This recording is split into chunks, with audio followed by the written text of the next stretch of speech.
Venise. À l'occasion de la Mostra de Venise, le festival de Venise, dont voici l'affiche de l'édition 2024, on s'est dit qu'il fallait qu'on fasse un nouveau truc autour de Venise. Venice en anglais. On avait parlé de Venice il y a 2 ans, alors on a cherché autre chose et on a rangé au fur et à mesure le résultat de nos recherches autour de Venise dans une belle chemise et on l'a étiqueté Venice Project. On a du reste comme ça également sous le coude un dossier Cannes Project, un dossier Locarno Project ou un dossier Pont-l'Évêque Project. Mais tout cela, ça sera pour plus tard.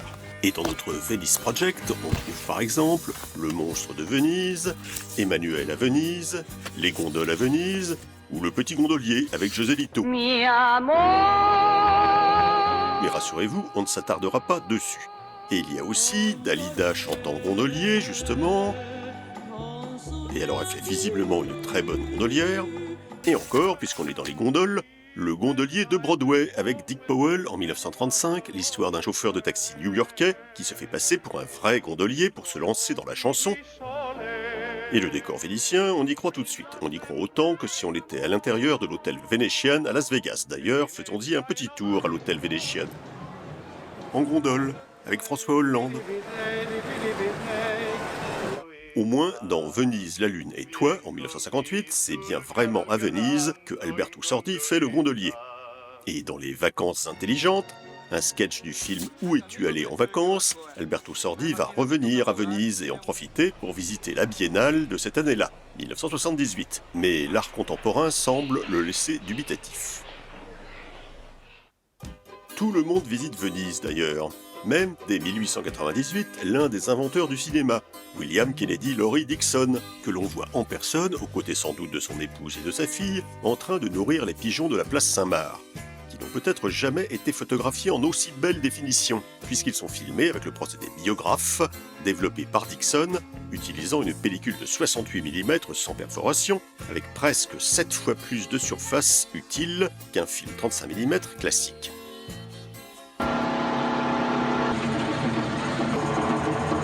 Tout le monde visite Venise, on vous dit. Serge Gainsbourg, Jane Birkin et des habits bruyants dans Slogan en 1968, et Peter Greenaway en 1968 aussi, mais c'est plus calme, dans son court-métrage Intervalle.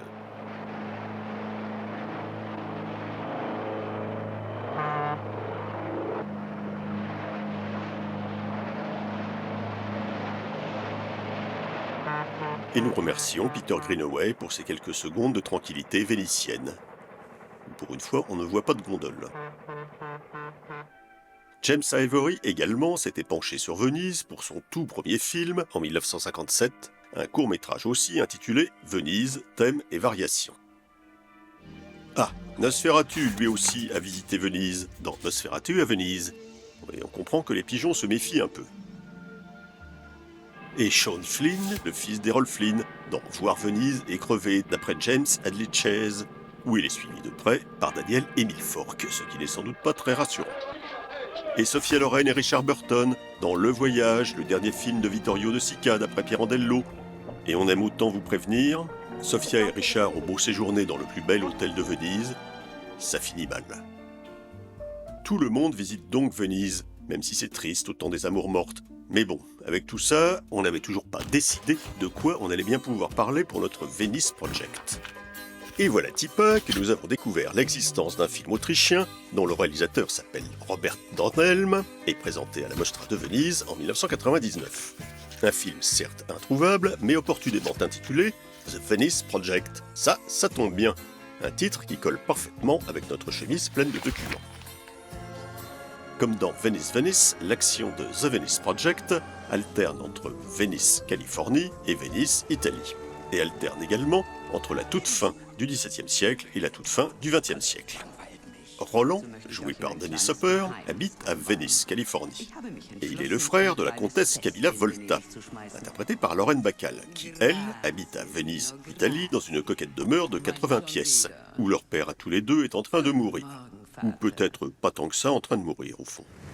Mais dans The Venice Project, Dennis Hopper apparaît également 300 ans avant, dans le même palais vénitien, avec une perruque qui lui va aussi bien que lui allait son costume de Napoléon Bonaparte dans L'Histoire de l'humanité d'Irwin Allen en 1957. Et pendant la biennale de 1999, Roland vient rendre visite à sa sœur, avec en cadeau un étrange objet en forme de bonnet d'évêque, une sorte de cabinet designé, c'est très chic, par Frank Gehry, l'architecte par exemple du musée Guggenheim à Bilbao.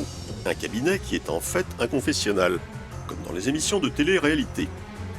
Et dans ce confessionnal, Roland va faire se succéder du beau monde, des comédiens, des mannequins, des peintres célèbres, des dramaturges, des diplomates et même un ancien secrétaire général de l'ONU. Il les fait défiler pour leur donner l'opportunité d'expliquer leur point de vue sur l'art, ou sur ce qu'ils veulent d'ailleurs, en leur promettant que ce qu'ils diront ne deviendra pas public avant 100 ans. Sogar ein Reißverschluss ist Kunst. Et si tout le monde parle allemand, c'est parce qu'on a trouvé trace que de la version diffusée à la télé autrichienne en 1999. Ce qui est une bonne raison. En tout cas, que ce soit en 1999 ou en 1699, un même personnage de The Venice Project va être jeté par la fenêtre pour avoir prophétisé un avenir de l'art qui n'avait pas l'heure de convenir à ses interlocuteurs. En 1699, parce qu'il voyait l'avenir de l'art dans l'abstraction. En 1999, parce qu'il a prédit l'avènement proche de l'art invisible. Bon, si vous trouvez que tout ça n'a pas beaucoup de rapport avec la Mostra de Venise, on a pensé à la réponse. Il y en a un quand même.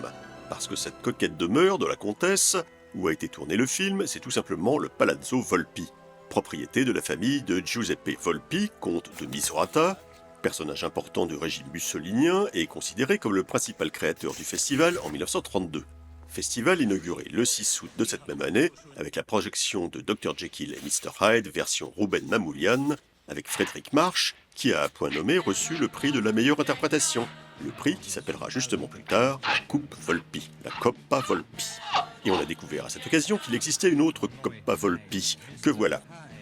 Mais il semble que cette Coppa Volpi-là n'ait jamais été décernée au gagnant du prix d'interprétation.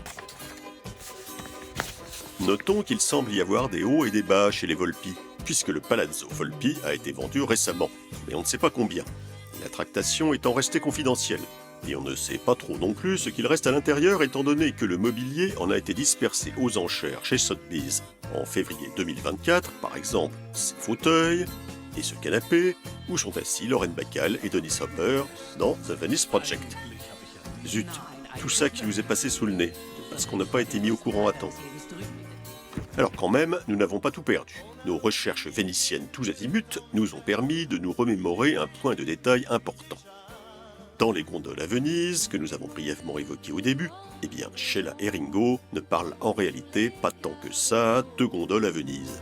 On va se faire des œufs au jambon, des panillés du café chaud, laisse les gondoles à Venise. Du coup, nous nous sommes demandé si dans le voyage de De Sica, au petit matin, dans leur chambre d'hôtel, Sophia et Richard s'étaient eux aussi fait des œufs au jambon, du pain grillé, du café chaud.